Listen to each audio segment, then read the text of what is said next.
Laurent Roy, directeur général de l'Agence de l'eau de Méditerranée-Corse. Quelques commentaires très brefs et une question.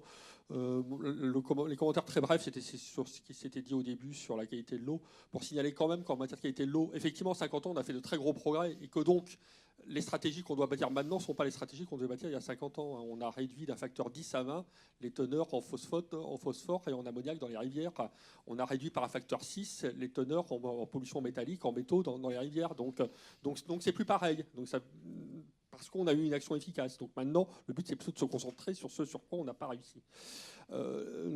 Deuxième remarque, puis ensuite la question. Deuxième remarque, c'est oui, mais pour définir justement cette stratégie d'action sur ce sur quoi on n'a pas réussi, par rapport à la question des temps et la question de la référence qui a été évoquée tout à l'heure, est-ce qu'on n'a pas aussi une difficulté sociologique?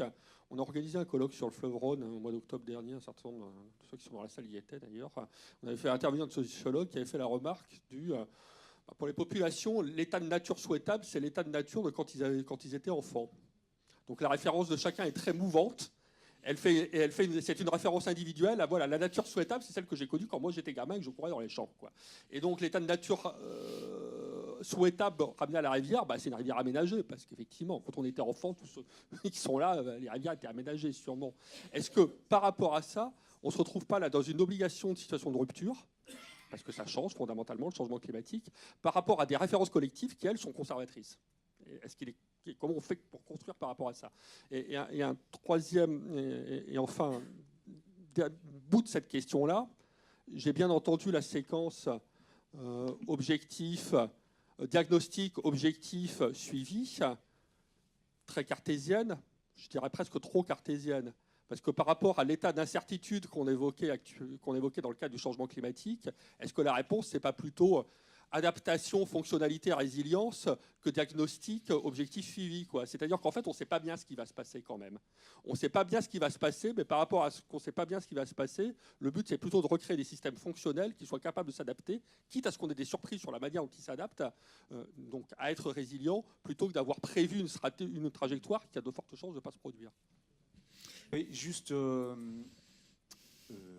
oui, pour reprendre sur cette question-là, de toute façon, moi je pense qu'il y a un effort de pédagogie extrêmement fort à faire. Alors, ce qui est intéressant, c'est que dans le SDAGE, c'est clairement écrit qu'il y a un effort de pédagogie à faire et que de mon point de vue, évidemment, ça passe par les jeunes générations. Et effectivement, que le référentiel aujourd'hui, il n'a pas tellement de sens. C'est-à-dire que le référentiel au sens DCE, moi, je n'approuve pas vraiment la démarche. Parce que ce qu'on veut réhabiliter dans les cours d'eau, c'est des fonctions écologiques qui sont liées aux cours d'eau. Et évidemment que quand on prend des cours d'eau très aménagés comme le Rhône, on ne va jamais réhabiliter un Rhône tel qu'il était il y a 50, 60, 80, 100 ans.